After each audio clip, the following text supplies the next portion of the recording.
ko na maong imo sa tsoy. Ang sakto sa tsoy kung mga anak ang baka. Ha? Nya ako king na. Kung mga anak ang iring.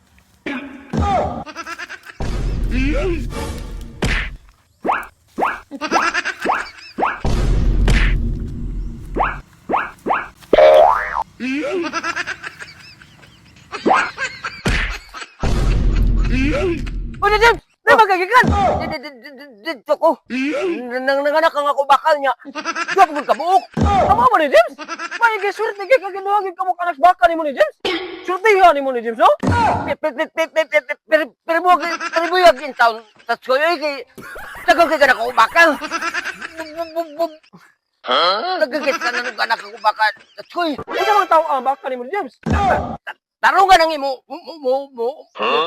pangutana sa tsoy! Ibaw kang bakal niya. Imo panguta, unsan tao ah. Baka man na tagsoy, dili man na tao. Ano mo ni James? Unsa naman na?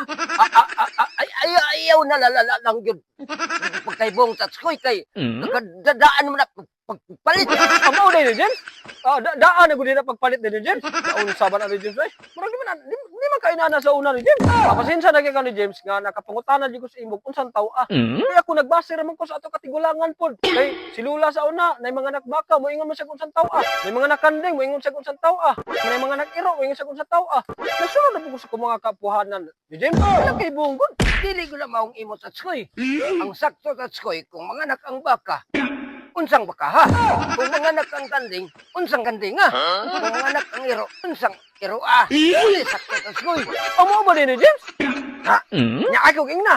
Kung mga anak ang iring, unsang iring ha? Mauna ta tsoy. Mauna ta tsoy.